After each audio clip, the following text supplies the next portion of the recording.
शक्तीपीठ महामार्ग रद्द करण्याची सरकारला सुबुद्धी यावी या मागणीसाठी आज वाकरी ते पंढरपूर अशी सुबुद्धी दिंडी काढण्यात आली। या दिंडीत आमदार जयंतराव पाटील, आमदार सतेज उर्फ बंटी पाटील, माजी खासदार राजू शेट्टी, नेते महादेव जानकर यांच्यासह हजारो शेतकरी सहभागी झाले। शेतकऱ्यांवर हुकुमशाही पद्धतीने लादला जाणारा शक्तीपीठ महामार्ग तात्काळ रद्द करण्याची सुबुद्धी पांडुरंगाने सरकारला द्यावी अशी भावना आमदार जयंतराव पाटील यांनी व्यक्त केली। पुढे बोलताना जयंतराव पाटील म्हणाले, शक्तीपीठाच्या विरोधात आपण सर्वांनी सभा घेतल्या, मोर्चे काढले, सरकारचा निषेध केला। सरकारने कोणती प्रतिक्रिया दिली नाही। सरकार म्हणतं की आम्ही जे ठरवले त्याच पद्धतीनं काम करतो। सरकारने एकदा ठरवलं परत बदललं म्हणजे सरकार निर्णय बदलू शकतं, निर्णय थांबवू शकतं असा अर्थ आपण सगळ्यांनी काढायला हवा। आम्ही गेले काही महिने शक्तीपीठाच्या साठी विधिमंडळातही आवाज उठवला। बंटी पाटलांनी विधान परिषदेत आवाज उठवला, अमित देशमुखांपासून आम्ही सगळ्यांनी विधानसभेतही आवाज उठवला। पण त्याबाबत सरकार मात्र स्पष्टपणानं उत्तर देत। शक्तीपीठ सगळी देवस्थानाच्या देवानं काम सुरू केलं, देवाच्या नावानं। या रस्त्याला शक्तीपीठ का नाव दिलं तर सगळी देवस्थानं जोडतोय म्हणजे तो रस्ता पंढरपूरच्या जवळ जात होता की आता 23 किलोमीटर लांब गेला।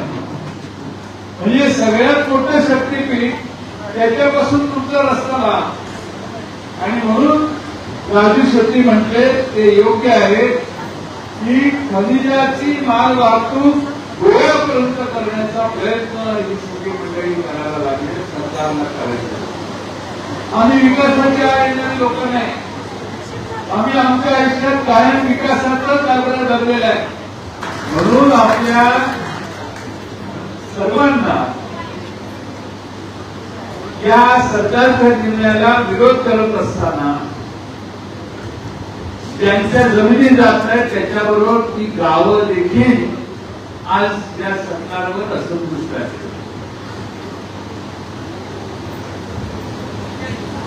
आरण गावाची आपला 1200 एकर जमीन असेल, त्यातली 600 एकर जमीन जाणार म्हणतो।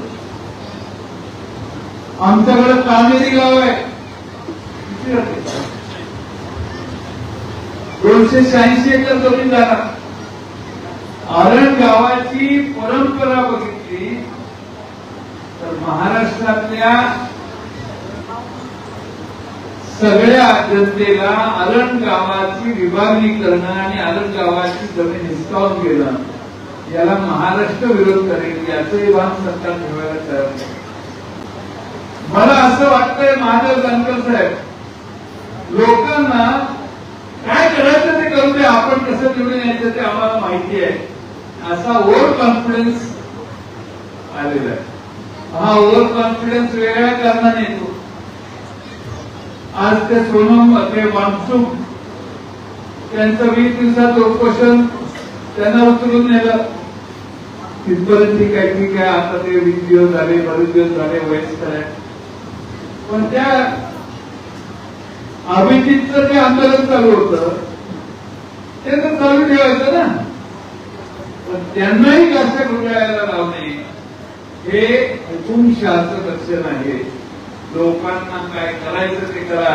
सांगायचा मुद्दा आहे काय, कुणाला काही आंदोलन करायचं असेल तर आम्ही आमच्याच बुद्धीनं आणि डोक्यानं चालणार, हा अहमभाव सत्तेत निर्माण झालेला दिसतोय। आणि म्हणून आपण अधिक संघटितपणाने या शक्तीपीठाला विरोध करण्यासाठी आज एकत्रित झालोय।